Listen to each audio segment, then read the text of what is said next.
আসসালামু আলাইকুম। সবাই কেমন আছেন? আশা করছি আল্লাহর রহমতে সবাই ভালো আছেন। আলহামদুলিল্লাহ আমরাও ভালো আছি। জানা অজানা অনেক ভুল পাপ আমরা করে থাকি। আল্লাহ আমাদের সবার গুনাহ ক্ষমা করুন। রমজানের চাঁদ দেখা গেছে, রহমত, মাগফিরাত ও নাজাতের মাস আমাদের কাছে এসে গেছে। দোয়া করি আল্লাহ আমাদের এই রমজান মাসের উসিলায় পাপ মুক্তি করে দিন, আমিন।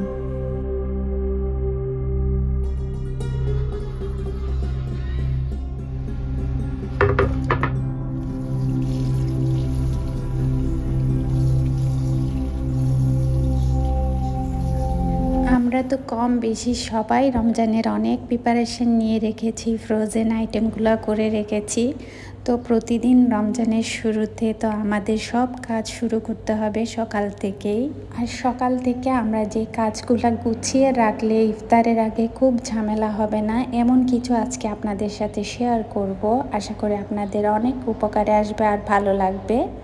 আমার রমজানের প্রিপারেশন ভিডিওতে কিন্তু আমি আমার এই বেসনগুলা বানিয়ে রেখেছিলাম, সেটার ভিডিও আছে। তো ওখান থেকে আমি শুধু জাস্ট পানি দিয়ে গুলিয়ে এগুলো একটা বক্সে রেখে দিব। বক্সে রেখে দিলে সকাল টাইমে কিছুই হয় না, শুধু ইফতারের সময় বের করে নিলেই হয়। আর এখানে হচ্ছে আমি পেঁয়াজুর মিক্স ডালটা ভিজিয়ে নিয়েছি, এটা আমি দোকান থেকে কিনে এনেছি। আর এখানে হচ্ছে চিড়াগুলোও ভিজিয়ে রাখছি, কারণ ইফতারের আগে এত কিছু করা কখনোই সম্ভব না। যেহেতু ঘরে সব কিছু হোমমেড, তাই আগে থেকে কিছু কাজ করে রাখলে ইফতারের সময় অনেক ঝামেলা কমে যাবে। এখানে আমি একটু পানি দিয়ে চিয়া সিডগুলোও ভিজিয়ে রাখছি। এই চিয়া সিডগুলো আপনারা সবখানে দিতে পারবেন, শরবত, চিরা, ফ্রুট কাস্টার্ড সবগুলোতে ব্যবহার করতে পারবেন। আর সিদ্ধ করার কোনো জিনিস থাকলে ওগুলো আগে সিদ্ধ করে নেবেন। আমি এখানে আলু আর সুইট কর্নটা সিদ্ধ করে নিচ্ছি, সালাদগুলো কেটে নিচ্ছি। এগুলো একদম ভোর সকাল তা না, এগুলা একটার দিকে করে রাখছি, কারণ এই সময়টা করে রাখলে আপনি গোসল করে নামাজ পড়ে একদম রিল্যাক্সে, তারপর আসরের নামাজ পড়ে আপনি আসতে পারবেন আর কিছুটা হলেও রিল্যাক্স থাকতে পারবেন। আমার লাস্ট ভিডিওতে আমার আপুরা, ভালোবাসার ভিউয়ার্সরা অনেক সুন্দর সুন্দর কমেন্ট করেছেন, সবাইকে অনেক অনেক ধন্যবাদ। আর আমার এই ভিডিওটা ভালো লাগলে লাইক দিয়ে চ্যানেলটি সাবস্ক্রাইব করে পাশে থাকতে পারেন নতুন নতুন ভিডিও দেখার জন্য। আমি সালাদ এখানে অনেক কিছু ব্যবহার করেছি, শসা, টমেটো, পুদিনা পাতা, সুইট কর্ন, গাজর, তারপর হচ্ছে লেটুস, সিসিমি সিডস। আপনারা চাইলে মন মতো যে যার খুশি মতো সব কিছু সালাদে অ্যাড করতে পারেন, কোনো সমস্যা নেই। আমার হাতে যা যা ছিল সব কিছু আমি ব্যবহার করেছি। আর ফ্রোজেন আইটেমগুলো নামিয়ে নিচ্ছি, যেহেতু এগুলো অনেক বরফ থাকে, তাই আগে থেকে নামিয়ে নিলে তেলের মধ্যে দিলে খুব তাড়াতাড়ি হয়ে যাবে। একদম বরফ বরফ দেওয়া ঠিক না, তাই আগে থেকে নামিয়ে রাখা উচিত। আর দেখতে দেখতে আলহামদুলিল্লাহ ৪র্থতম রমজান আজকে আমাদের এখানে। তো রহমতের ৪র্থ রমজান শেষ। আর আমি রমজানের আগে যে ফ্রোজেন আইটেমগুলো তৈরি করেছিলাম সেখান থেকে নামিয়েছি। আর পেঁয়াজ, কাঁচামরিচ, তারপর ধনেপাতা, যা যা সবজি, যা যা প্রয়োজন, টমেটো সব কিছু কেটে রাখবেন। তারপর চাইলে শরবতটাও বানিয়ে নিতে পারেন। আর আমি বুটটাও বোনা করে নিয়েছি। যা কিছু প্রয়োজন সব কেটে নিয়ে বক্সে রেখে দিলে কিছুই হয় না, ইফতারের সময় সব বের করে দেওয়া যায়। আর এবার কিন্তু আমি চনা ফ্রোজেন করিনি, এভাবে রান্না করব। আর রাতের রান্নার জন্য আমি এখানে কাঁচামরিচ বাটা দিয়ে লাউ রান্না করব। আর এই কাঁচামরিচ বাটা দিয়ে লাউ রান্নাটা আমার একজন শুভাকাঙ্ক্ষী বলেছিল যে এটা নাকি অনেক মজা হয়। তো আমি তো যেহেতু খাওয়ার পর ভয়েস দিচ্ছি, আসলে মজা হয়েছে। আমি এখানে শুধু কাঁচামরিচ, রসুন, পেঁয়াজ, হলুদ আর চিংড়ি মাছ দিয়ে ভালো করে কষিয়ে নিয়েছি। আসলে খেতে কিন্তু অনেক মজা হয়েছে। কাঁচামরিচ বাটা দিয়ে আমি কখনো লাউ রান্না খাইনি, তো আপনারা এই রমজান মাসে চাইলে খেতে পারেন।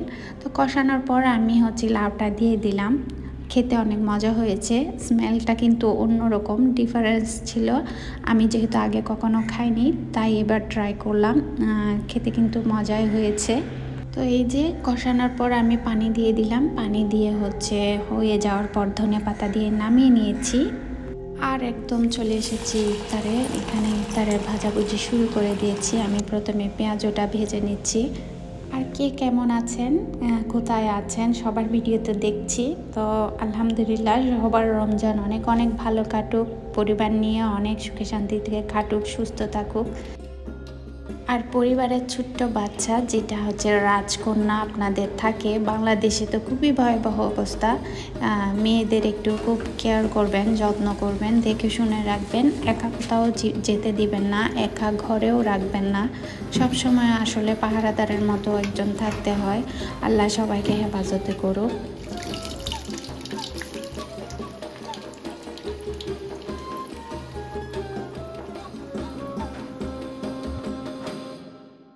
রমজানে কিন্তু আমার সবচাইতে পেঁয়াজিটা বেশি ভালো লাগে। আমার ডালের পেঁয়াজটা খুবই পছন্দ।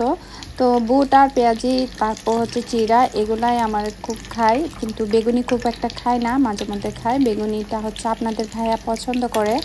আমার অ্যালার্জির কারণে আর কি আমি বেগুনি খুব একটা খাই না।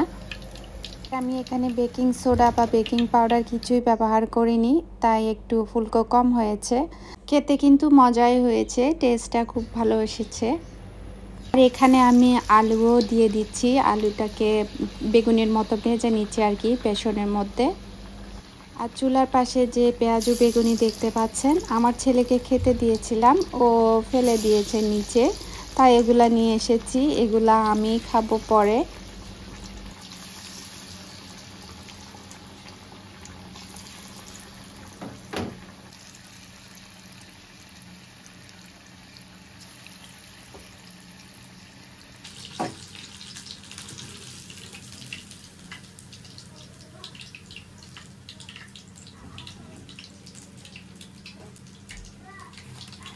দেখা যায় প্রথম প্রথম যা খাওয়া হয়, পরে দিয়ে তো এগুলো আর কিছুই খাওয়া হবে না, অনেক কমে যাবে। এখন হয়তো দুইটা দুইটা করতেছি, পরে একটা একটা, তারপর থেকে হচ্ছে আবার একদম বন্ধ হয়ে যায়। তো প্রথম দিকে আসলে করতে হয়, রমজান রমজান ভাবটা থাকে, তারপর হচ্ছে একটু আয়োজন না করলে হয় না। তো এই যে সব কিছু মিলিয়ে করা হয় আর কি। কিন্তু পরে দিয়ে আস্তে আস্তে কিন্তু আমাদের খাবার চাহিদাটা কমে যায়, আর খেতে ইচ্ছে করে না এসব।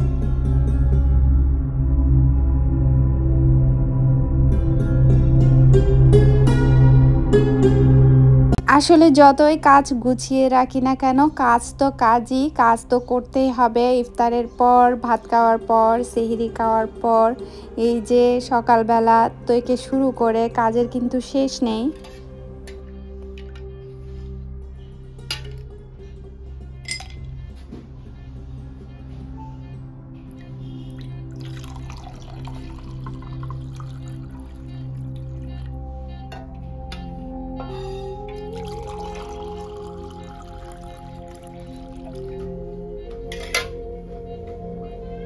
আলহামদুলিল্লাহ সব কিছু রেডি হয়েছে। তো এইভাবে হচ্ছে কাজগুলো সব গুছিয়ে নিলে ইফতারের সময় যদি একা হাতে সব করতে হয়, অনেকটাই সাহায্য হয়। কিন্তু আপনাদের ভাই ইফতারের কিছুক্ষণ আগেই আসে, তাই ও আমাকে কোনো হেল্প করতে পারে না, সব কিছু আমারই করতে হয়।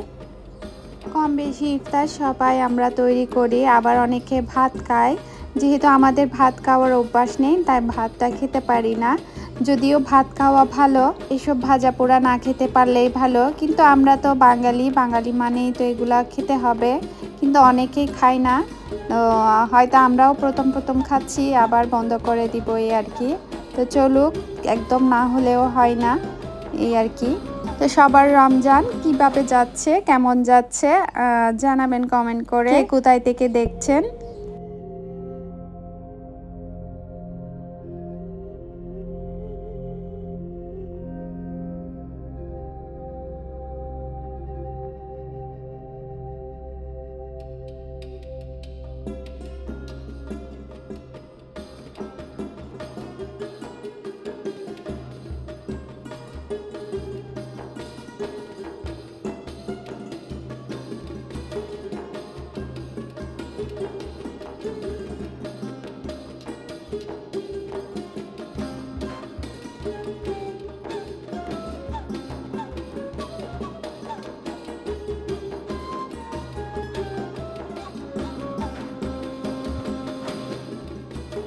আর ইফতার করতে করতে আজকের মতো বিদায় নিয়ে নিচ্ছি। আল্লাহ হাফেজ, সবাই ভালো থাকবেন, সুস্থ থাকবেন। আল্লাহ সবাইকে ভালো রাখুক, সুস্থ রাখুক, এই দোয়াই আমাদের জন্য দোয়া করবেন। আপনাদের জন্য দোয়া রইল। আল্লাহ হাফেজ, আসসালামু আলাইকুম।